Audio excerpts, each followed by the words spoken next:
Hey, what's up? This is DJ Thunderous. I'm happy to be here with Karen Stever, a wonderful author, musician, and she also considers herself a Canadian weirdo. Why is that, Karen? Probably because most of Canada is either...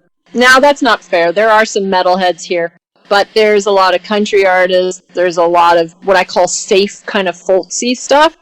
And so the kind of music and art that I do, I mean, I have some people in Canada that like it, but Canadians overall are a little safe, right? So when people meet me or they see some of the things I'm doing here in Canada, they're all like, or even my aunts or uncles and stuff, sorry for that, if you're listening. I doubt my aunts and uncles are listening to this metal show, but anyway, most people like that will see what I'm doing, and their reaction to it is just like, oh, that's different. And then they kind of go on their way, right? Whereas, like, I get a lot of German fans, I got a lot of European friends that are just, like, way more into it. And, of course, you know, people in the United States are just amazing as far as, you know, just being receptive to what I'm doing. And it's really not me trashing Canada, because obviously I'm choosing to live here. I love my country. It's just, as far as being a Canadian weirdo, it's... Canadians are weird in their own kind of Letterkenny kind of way, but they're not, they're definitely not as demented, maybe, as I am. I don't find you to be demented, you know. I think you're pretty cool, because I actually was hooked the first time I heard your music, actually. Oh, thank you. Yeah, you've always been such a sweetheart. Thank you. Oh, thanks. I try to reach out to the musicians and to people that are out there, because that's what we do here. And could you let everyone know a little bit about your project, Stever, and how it was formed? Well, I've been in some bad relationships where I had to, you know, took somebody else's name, and then when I got my own name back, it was a long war to get my own name back. Not just to get the name back, but, you know, to get out of bad situations and back towards your independence again. And so my dad was another Canadian weirdo, and I was really proud to take his name back. By the time I got through all my crap, the relationship crap, I was really proud to take the name Stever again. And so I was like, you know what? Daddy's being forefront and center here, because he would have been proud of the fact that I'm just embracing who I am, doing my thing, and I'm going to be Stever again. And so it was just a real point of pride of taking his name back. But as far as, like, what to call me, Karen's fine, Stever's fine, Canadian Weirdo's fine, like, that's all good. But I really wanted to have that name back in the center, just to be that kind of proclamation, even if nobody was listening, just to be able to say, guess what? I'm back to my independence again, and nobody's going to tell me what to do anymore. I'm doing my thing now, and unapologetically. So that's kind of where I put my name back, forefront and center. But I produce music, I write music, I do props, I'm now a published author. Yay! Oh, I know. Congratulations. Thank you. That was a big and a long time coming. If you've been around for a while, it was a really long time coming. But as far as the project Stever itself, everything that's under the umbrella of Stever is stuff that I do unapologetically, because as you guys probably know in your lives, we all have to do jobs and things that we don't want to do for other people who are barking out orders telling us what to do. And so I want everything that's under the umbrella of Stever to be like, you're not telling me what to do creatively. This is my thing. This is my time. And I think every one of us should have our own playground space, our own time where we just do our own thing and don't have anybody telling us what to do. And so that's kind of how I would... I'm glad you asked about that, actually. I've never really had an opportunity to answer it. But yeah, everything that's under the Stever umbrella is just my creativity and the things that I want to do. No, that's awesome. And little weird. You're not weird, and absolutely. I wanted to ask what you consider the playground. Are you going back to your childhood with that, or is it just an everyday thing that we should all have our own playground? I think everybody should have their own playground, and I love talking about the playground. So the playground has been different things for me along the way, like Playground Isolator, the record that I did back, oh my god, am I this old now? 2007-ish, something like that, I guess that record came out. Being stuck in an isolation outside of the playground. When you see the playground, you're either suffering depression or loneliness or sadness or or maybe you're mourning somebody, you're stuck in that place where you can see the playground, a place where I believe we were all intended to be, but you just can't get there. And whether that's because of your own personal finances, your own personal relationships, or something that's inside of you, we're just not playing anymore, right? We're all stuck in politics, and we're all stuck in this war with each other, and yet we can't seem to get back to the playground, but we can all see it, because we've all been there, right? As children, or at some point in our life, we've all tasted it, and we can't seem to get there again. And so, for me, the playground is more than going back to my childhood. I'm trying to get in touch with my inner child, right? I think we all have that thing that's inside of us where we want to play.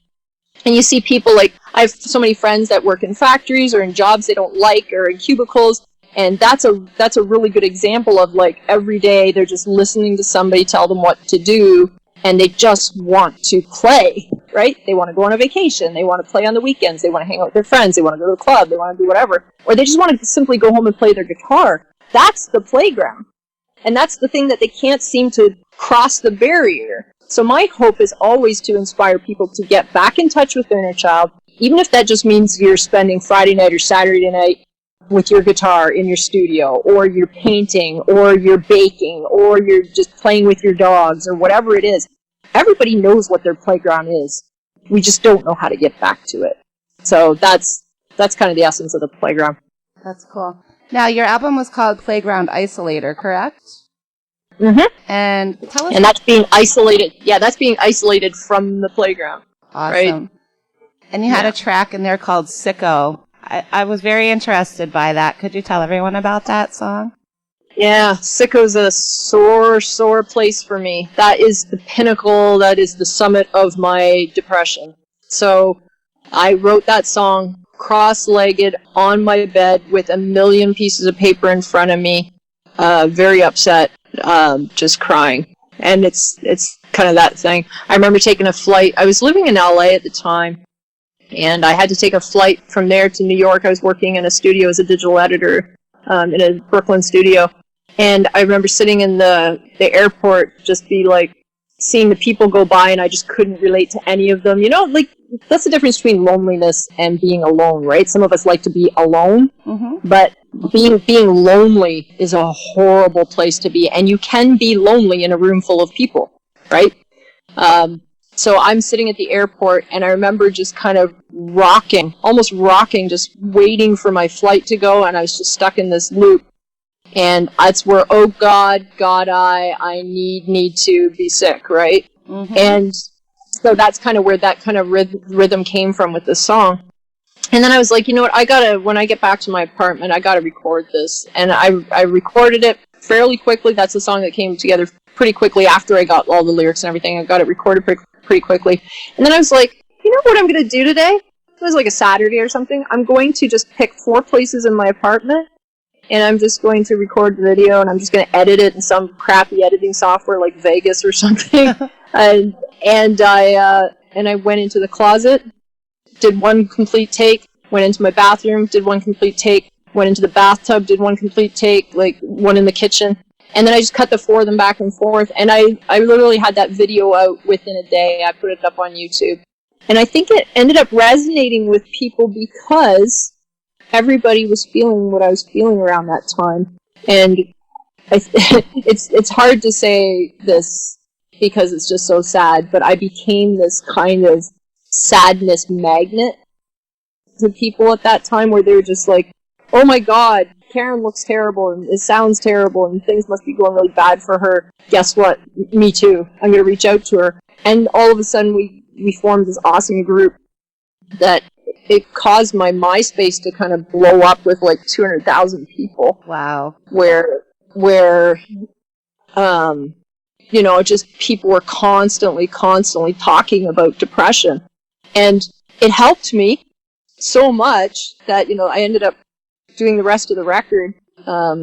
Actually, Ride Your Life got released before that one, in all fairness. But that, I ended up doing the rest of the record and then releasing the record. And then the people who got the record after that kept coming back going, how are you doing, Karen? I'm doing okay. How are you doing? Like, it was just a how are you doing thing. Constantly just reaching out to each other. And so we formed this amazing community that just helped each other through it. And we did a lot of crying, and we did a lot of virtual hugs, and some of us called each other in the middle of the night, and it was just this really bad time. And that's pretty unusual for depression, because depression's usually a very lonely place, right? So for people to reach out like that was pretty incredible. So that all came from Sicko, though. That's awesome, and it's kind of like a healing process for you as well for them, and that's very cool when you can do that with music and, get together with people and just feel comfortable with it. That's right, and the hope with music, like for me, is to always inspire.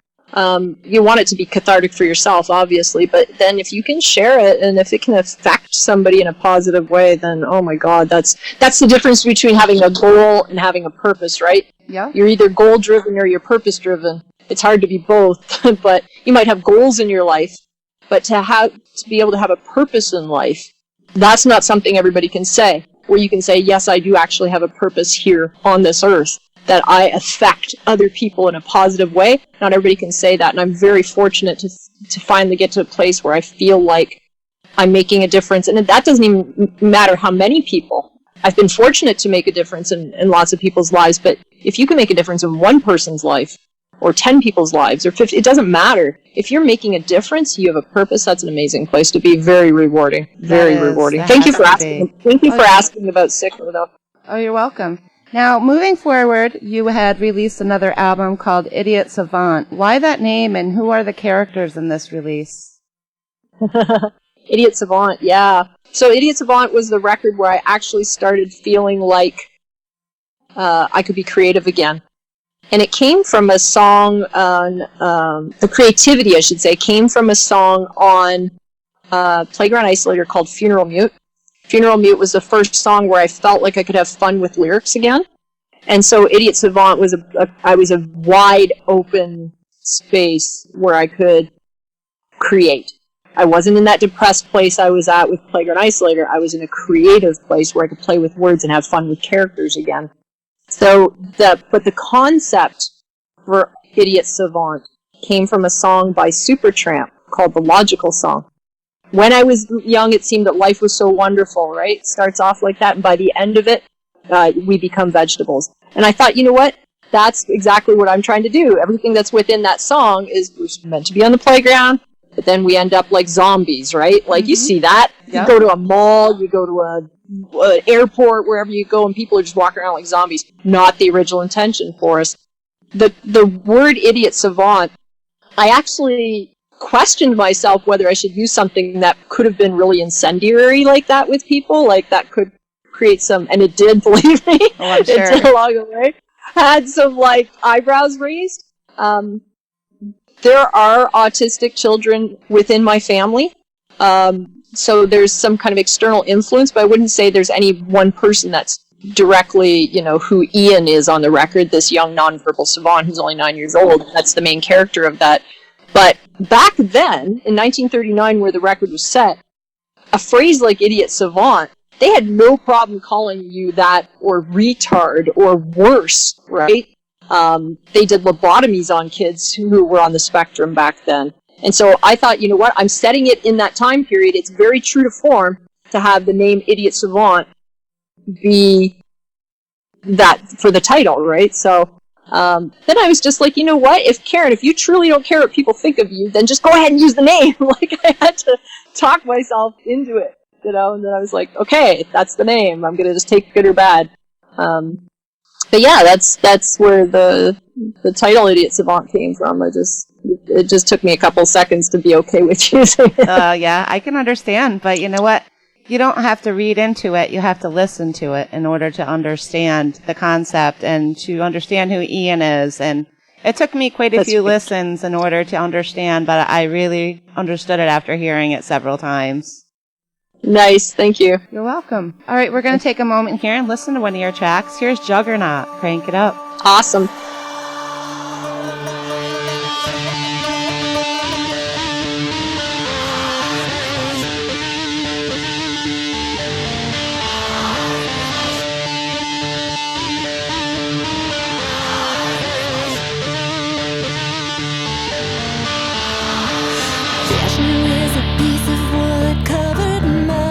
Give 'em right.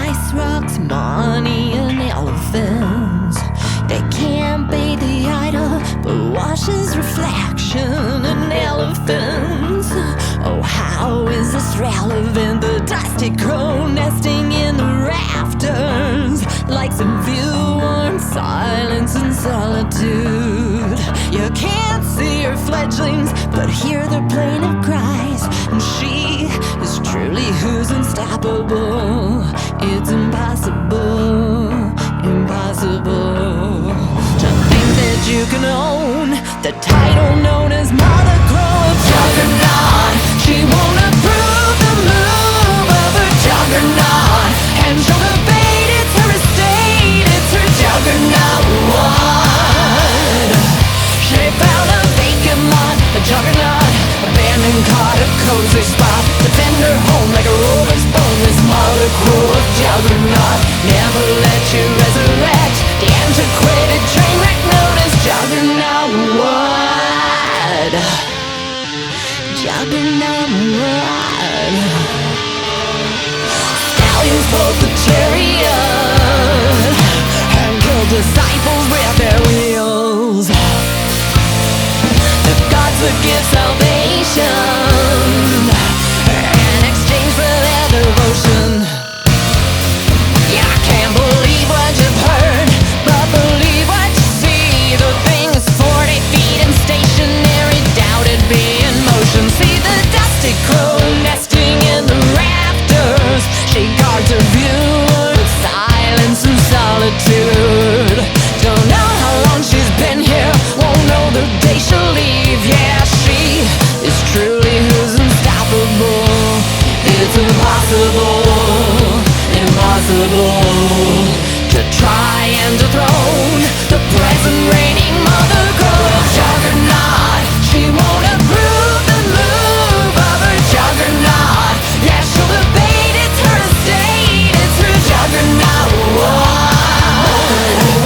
She found a vacant lot, a juggernaut, abandoned cot, a cozy spot, defend her home like a rover's bone. This Mother Crow of Juggernaut never let you resurrect the antiquated train wreck known as Juggernaut.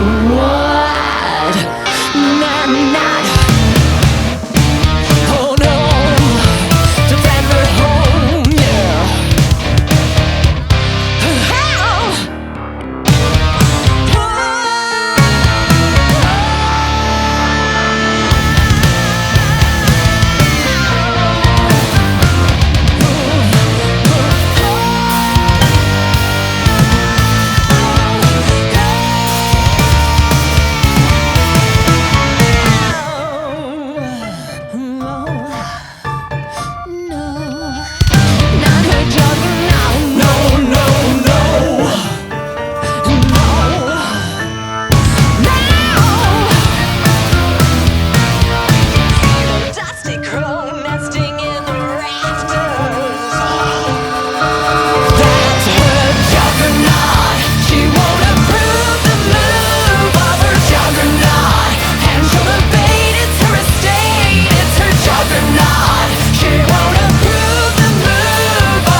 All right, that was Juggernaut. I hope everyone enjoyed that. I always have, ever since the first time I've heard it.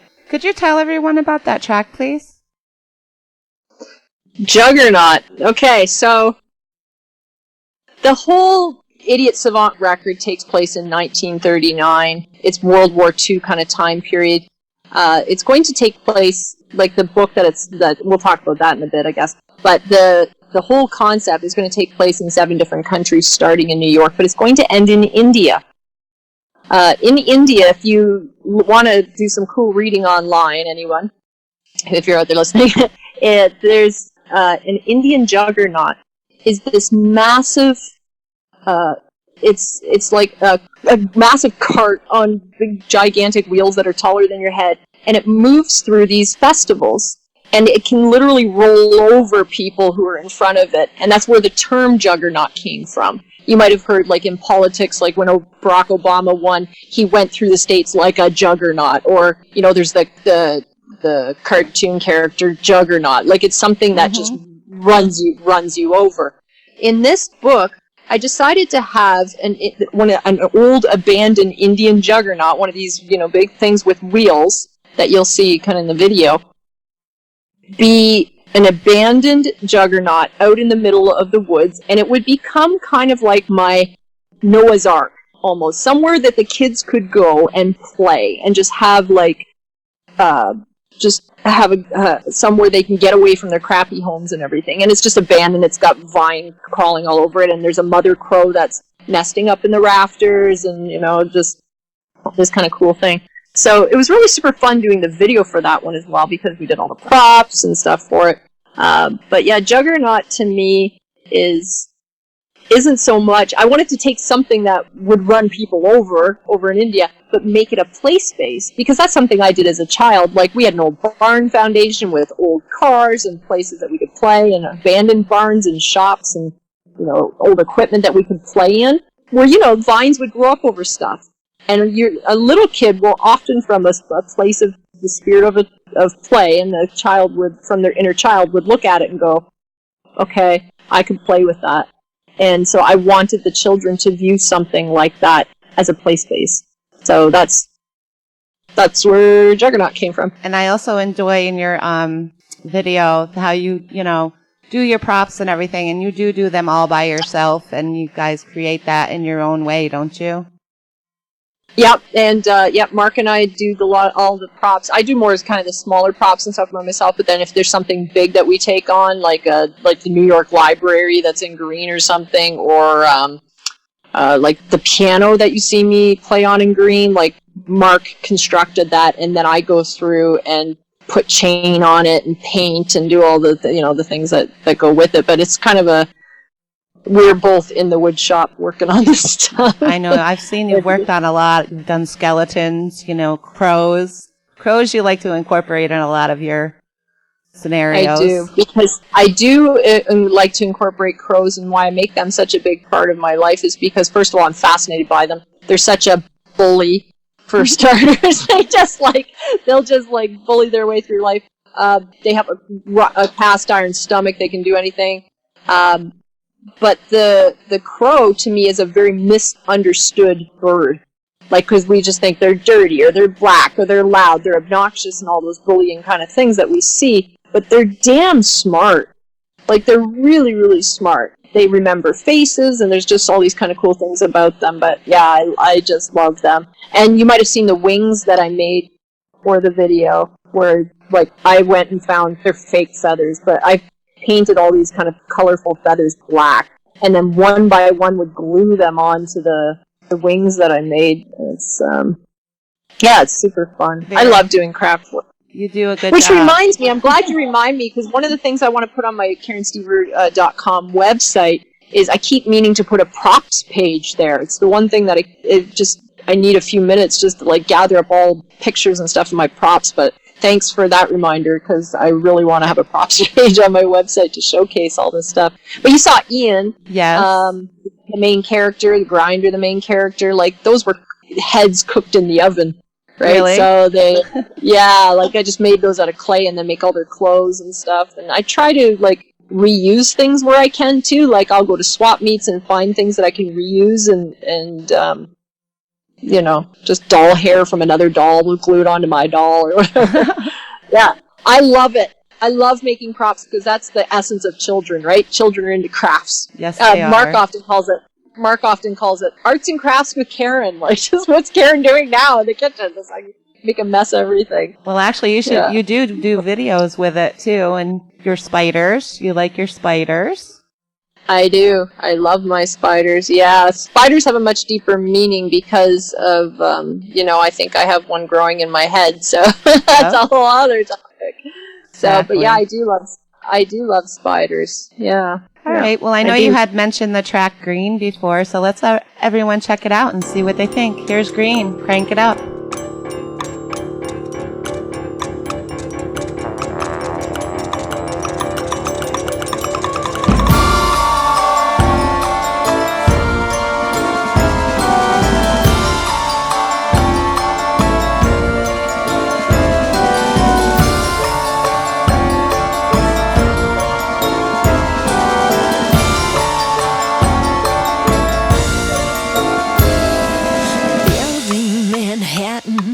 A gold streak of brilliance. Why should we see the grayness of skies, leaving our haven for a few extra shillings? The old Brothers Grimm comes to mind, where the fisherman follows his wife.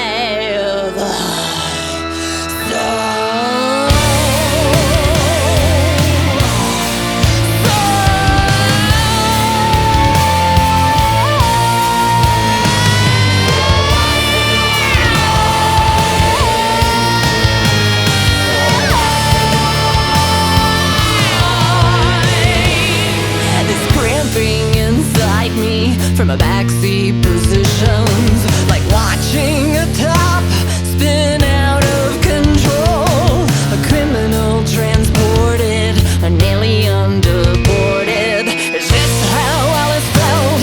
Falling down her rabbit hole? Or the Billy Goats grass when they came across the troll? And I'm green, not with envy nor newness of life.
They're so green, it's their turn.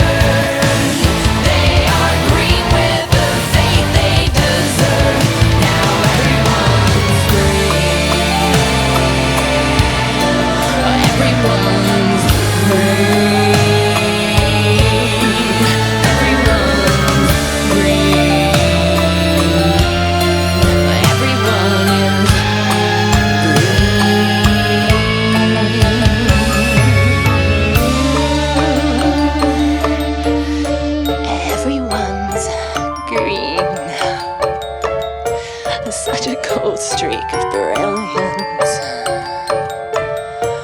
Such a gold streak of brilliance. All right, that was Green. That's the first song I ever heard from Karen, and I had to think, wow, I really need to listen to that again because it's so catchy. And can you tell everyone where you got the lyrics and character? Oh, of course, the same characters are in it, but the concept of that song is just amazing. So, Green, now remember earlier I talked to you guys about the Logical Song by Supertramp. When I was young, it seemed that life was so wonderful, a miracle. That's kind of how he starts the lyric in that song. And so I really wanted the whole concept of Idiot Savant to be basically, if you tore apart the Logical Song into 12 songs, I would say that's kind of where the whole record came from. But Green is, and not word for word, obviously, just the concept.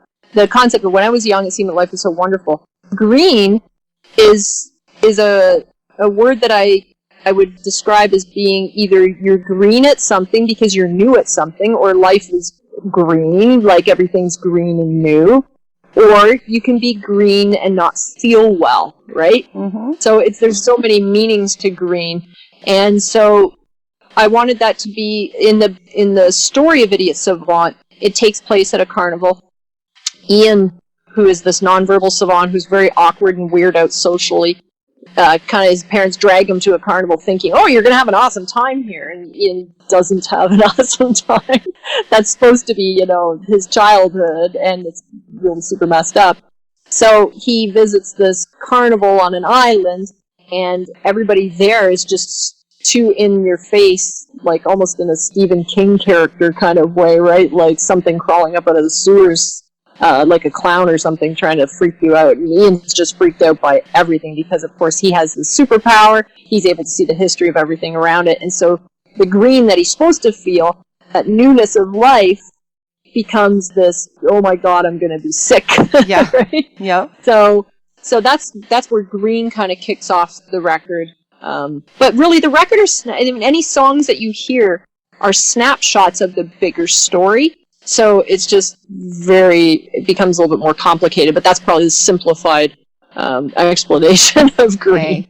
Okay. I've always wondered that, but I kind of, I understood it as time went on, because like I said, I listened to it again and again and again, and I finally understood it. Now, it seems you've created characters that are relation to reality. Do you find others relating as well to your creations, as it's their reality? Yeah. So one of the things that I thought was really awesome, let me give you an example of one because there's just too many to note, but I'll give you an example of one. Albert, who's the organ grinder, and you may have seen his doll that I made where he's got kind of gray hair. He's an old World War I vet, even though this is set in World War II. He becomes Ian's friend and mentor because Ian's home life is so crappy. Albert is a World War I vet from the Great War. And one of the cool things that happened recently was a friend of ours, you might see her on here, Anya Poole. She had a guy who works at the VA or knows a bunch of vets buy a whole bunch of books for vets because of the character of Albert. So I thought that's kind of cool. That's not actually how I thought somebody would identify, right? Mm-hmm. But it was one example of how somebody saw a character in there and was like, oh, you got a World War I vet. I think this story could relate to those people. And I've seen the same thing happen with rescue. Some rescue organizations, same thing, because there's hundreds of animals in this. And the Great Kingdom of Juggernautha is a rescue headquarters in this book series. And one other example would be the spectrum community. People with autism, people with Asperger's and stuff have said, you know what, I love the fact that Ian, even though he's a nonverbal 9-year-old savant, has a superpower, because I've often said Ian can see things others can't. And I think when you see kids on the spectrum acting behaviorally off-putting to people, right? Mm-hmm. Where they just get awkward around it. I like to think that maybe that kid's seeing something we don't see. Maybe they have a superpower or whatever. And so some of the people in the spectrum communities, and especially the autism communities, have been looking at Ian going, you know what, I like how that's representing, because it's always been, oh, the kid's just a problem. Well, no, the kid's not just a problem. The kid has superpowers. Like, you need to look at it a little bit different. So I'm seeing people from different communities like that relating to the characters in that way. If that answers your question in a really convoluted way. It makes total sense, because you never know what they're thinking inside, because they're not telling you what they're feeling or thinking or seeing, and that's why they ask, you know? Yeah, precisely. Yep. So what made you write a book? Well, the book had to happen, because that's just pure torment. You can't have that many ideas floating around your head and not actually get to the point. Thus the Canadian weirdo. It's torturous. I would lie in bed at night just thinking about stuff and having to write stuff down.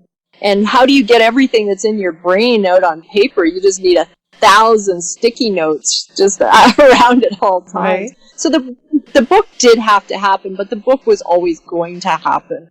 I just put the CD out first, because the CD really is just snapshots. Like I said, it's that, being influenced by the Logical song, making those 12 songs, and then those 12 songs are just snapshots from the book. Like the song Green is just at the carnival, which is in one of the chapters of the book, whereas, another song like Jackery is in another chapter in the book where, they just take over a mental institution with a bunch of animal armies and stuff. I'll have to check that one out. I've never heard it. So the book had to happen, right? The book had to happen. It was a matter of getting it out. And it just took its time because of life mostly. The writing for me has never been a problem. Getting enough time to do it is always a challenge. So yeah, the book's been brewing for a long time and just had to come out. Just had to. That's cool. Had to fit it there. All right, before we get back to the book, I'm going to play another track here. Here's Blackguard. Crank it up.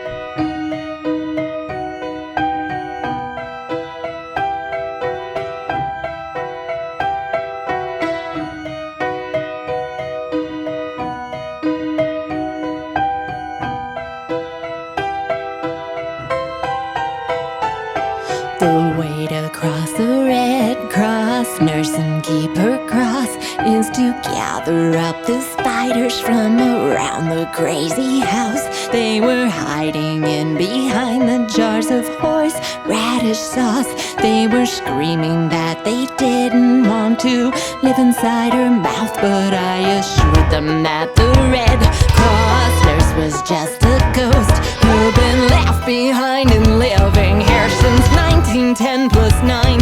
As their tears poured down, they clung so tightly to my overcoat.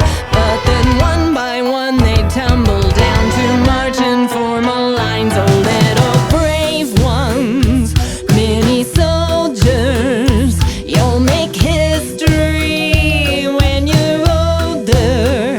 Simon says 8 tiny quiet steps assaulting from behind. Simon says each tiny quiet step will purchase me a little bit of time, because I'm dog-tagged as a blackguard in my sleeping bag in the barnyard. And the old hag has some playing cards, but she can't win so far. She's got me dog-tagged as a blackguard. The scumbag said I'm a retard, and the price tag for a punch card to leave these metal bars is to reenact the blackguard.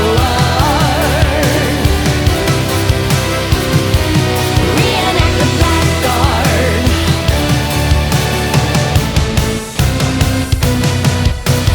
Good things come to those who wait, who finish up their plate, run a spick and span a state, know how to set the bait with a lump or two of Jacob's sugar cubes upon it, sugar on it, sugar on it, sugar on it, sugar on it. Bad things always come in threes. Call in the killer bees, knock to the back of knees, grab the lookout, string up keys. Oh, and here's my pretty please with a cherry on it, cherry on it, cherry on it, cherry on it, cherry on it.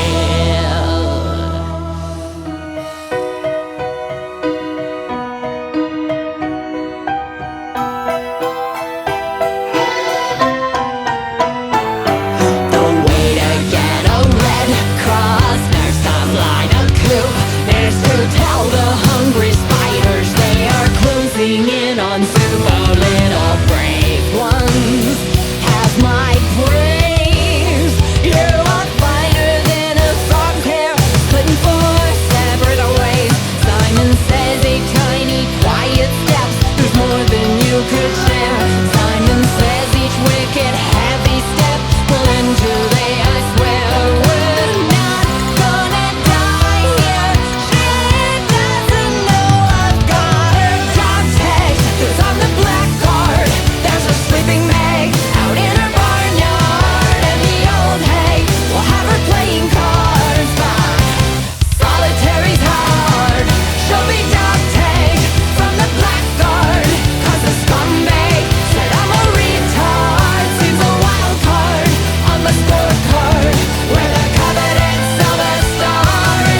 right, and that's another one of my favorites. It's Blackguard.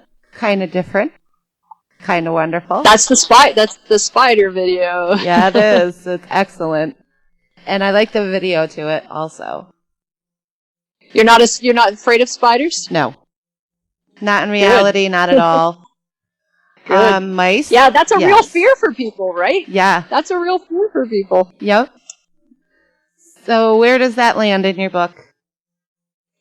That Blackguard is when Ian is in the mental institution and he's stuck in a room where spiders are his only friends. And so they all have names and they all have jobs, and throughout the book series they're going to be guiding the children that are in the series on their missions that they need to do. So Ian has a very special mission, and his spider named Skull is going to be in a spider compass and is going to guide him on his mission. So it's essentially, at the beginning of the phone call when I talked about getting back to the playground for Ian, he's taken a situation where he's stuck in this children's ward in a really dilapidated, old, crappy institution, and the only friends around him are spiders.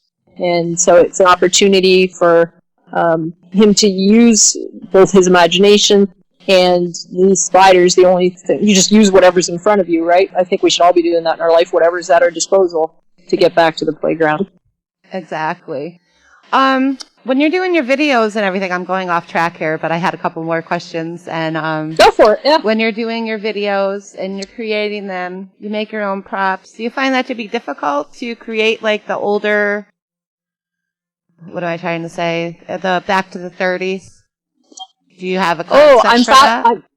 I'm fascinated by that time period. Yeah, when you're trying to replicate stuff, it's weird, or it's actually harder to just replicate what's in your own mind, right? Like you have an idea of how you want something to look, and then to try to get it to come out that way. But like, so you mentioned the green video, so there's so many props in that. But just like the car, but you want the car to look a little creepier than reality in a kind of a tool kind of way. Yeah, it's always challenging, I think, to try to get whatever's in your head out. But I tried to keep everything true to the time period, even when I was writing the book. Trying to keep the language, nothing past 1939. Mm-hmm. You don't want to be talking about cell phones in your book, right, when they don't even exist. Right. So I love World War II.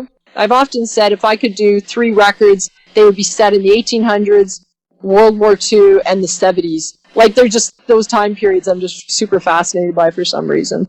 That's cool. So I've done a lot of studying of World War II, and because this whole book series is going to take place over the course of 1 year in 1939 to 1940, I've done a lot of research into that. I would love to visit all the countries I'm writing about, but I've done a lot of research about that time period just to try to keep it true to that time frame. So have you played out live as Stever? Yes, but I'm not right now, only because I've got a few issues. I've got a thing in my head, and I have a whole book series that I want to write. So it's just it just makes it a little more complicated to play live when you just have so many creative things that you want to do, right? Like there's just never enough hours in a day. I miss it though, because I love seeing people and I love interacting with the audience, for sure. Yeah, it's something I'd love to get back to at some point if I can. I can imagine it being live, being so, theatrical.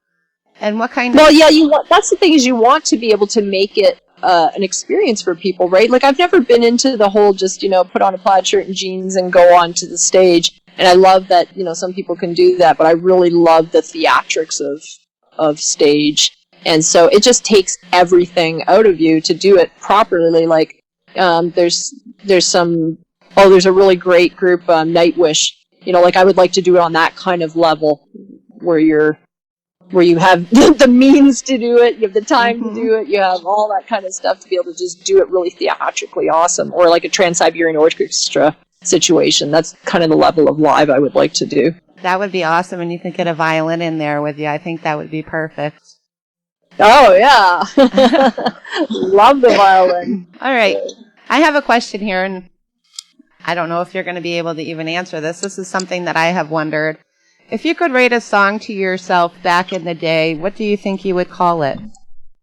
Now, when you say back in the day, would you say back during, like, my depression or something like that? Or maybe when you were a child. Oh, when I was a child. Like, if I would write a song... I'm jealous of whoever wrote the Itsy Bitsy Spider, that's for sure. That's, like, yeah, such a great song. What would I call it? I think I might call it You Are Enough. You Are Enough. Okay, that's perfect. Yeah. I was going to think, maybe that's a new concept. You can come up with a new song to write to yourself in your younger child. Yeah. That would be Yeah, cool. because I think children are always trying to attain, to compete, to be something more than who they are. And I think if to say to a child, you know what, if I could teach any lesson to my younger self, it would be that you are enough. You are enough without another person. You are enough without all the bling. You are enough without all the hairspray. You are enough. You are enough. You are enough. I think that would be the concept. I would definitely. Now you've got me thinking. Thank you. I know you think very highly, and I know you're very smart. We've been watching you over the years, and like I said to you earlier off track, Mike and I really, really look up to you, and you've overcame a lot, and we're so glad that you're doing so well. Thank you. No, it's been quite a run, and it's a journey. But isn't that all for all of us? We're all chapters in a book, and then we hope that we can make it to the next book. Yes. And yes. Here's my last question. Can you tell us about the Swarm and where the idea came from that, and how people can become members? Oh, the Swarm. Mm-hmm. Oh, I've talked about the Swarm for a while. Yeah, the Swarm came directly from what I told you about on MySpace, where we were all helping each other through our depression, right? And I think that it would be good if people online would talk less about the crap that's going on in the world and talk more about the feelings that each other has and the things that we're going through. And even if you are on Facebook and you can find one or two other people, you can have those little groups or whatever, even in Messenger, where you actually talk feelings, because people are not talking about feelings. And so my hope with this Swarm, and my hope with our community, is that we can get back to the playground, of course, like I said, but that we can start talking to each other again. And there is a strength in that. We often think there's no power in kindness, or there's no power in compassion, or that makes you seem weak if you're not complaining about whoever's, running the country or whatever's going on. If you're not complaining, then you're not fighting or something. Right. We're missing each other's feelings, I feel like. And I feel like the Swarm, if there's enough of us, that we can get back to the playground, get back to talking about kindness, get back to talking about compassion, get back to talking about the spirit of play again, then if there's enough of any one thing, like a locust by itself doesn't do any destruction, does it? Nope. But anything that flies together, if you look up and you see, and you'll see this throughout the book series, I have my the army of birds, right? The drones that are up there. If there's enough of us, then you can create a difference. And so, me, you, Mike, and all the community, if there's enough of us, kind of saying the same things, practicing kindness, practicing compassion, inspiring each other to play, encouraging each other to greatness, then we're unstoppable. And we can swarm through everything that's going on. Anytime somebody feels like they get back to the playground, I invite them to just, send me a picture of something that's inspired you that I've done here, like if it's a book or if it's a CD or whatever. Take a picture with it, because I want to know that has made an impact in your life, and you too are part of the Swarm. Like, you are welcome here. Everybody's welcome on the playground. Awesome. So it's the Swarm. Thank you. Thanks for asking about that. It's so important that everybody inspires each other to greatness. Oh, well, I've been inspired. That's why I asked. Can you tell everyone your social media links, where you can be found, where they could message you if, they want to speak with you? Oh, sure, yeah. Messenger, you can always hit me up on Messenger, just on Facebook Messenger, and send me a note there, tell me if you're sad, tell me if you're happy, tell me if you're inspired, whatever you want to say. Or you can hit me up through KarenStever.com. There's links there to message me. Yeah, just don't be afraid to reach out. I mean, I get busy like anybody gets busy, but I'm also, my hope here is to inspire others. So yeah, reach out. Yeah. And especially reach out if you're low. Oh my God, reach out to anybody if you're low. Please, if I say nothing else in this phone call, if you are so low, reach out.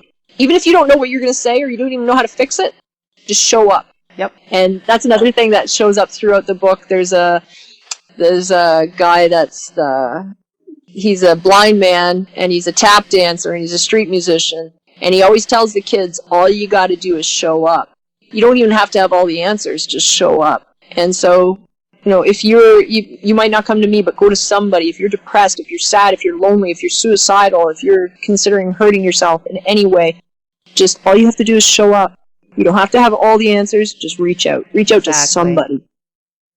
Well, thank you very much, and I hope, we'll touch base during the writing of you have 12 more sequels coming out? Is that how many?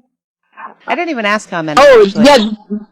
Oh, the book series? Okay, yes. So there's, what's happening as far as my creative, I'll do a quick overview of my creative things that are going on. So, King Juggernaut, New York City is the book that goes with Idiot Savant, right? The Idiot Savants are just flashes from that book that takes place in New York. There will be 6 others, so a total of 7 in the series that will take place in Germany, in Italy, in Japan, in Egypt, in the Amazon basin, and then ending up in India. So there's going to be a book for each one of those, and I'm going to be doing a full CD of music, much like Idiot Savant, with each one of those books. Very nice. So that's my promise. And I hope I don't die before I finish it. No, you're not, because you already know you're not going to let that take care of you that way. No, I'm just saying, it just seems like if I put it this way, if I put 10 years between projects like I have a habit of doing, I'll never get them done. But they're all mapped out, so it's coming. So the next thing that probably is going to get released will be the next CD, which takes place in Germany, so it will be ugly and metal and heavy and... I hope to share that sooner than I have been sharing these That's things. okay, and we look forward to that, and we'll continue to follow you and keep in touch, and let us know if there's anything you ever need. Here at Metal Devastation Radio, we're always welcoming everyone. Yeah, no, you guys are just awesome people, and you're metalheads, and it's all good. Thank you so much. All right, Thank you. Thank you, Mike. Thanks to Mike as well. Okay, love you both. If Love you you too. could do a shout out No for problem. the radio station, please. Sure, no problem. Hey, this is Karen from Stever, and you are tuned into the Thunderhead Show on Metal Devastation Radio, where metal reigns supreme.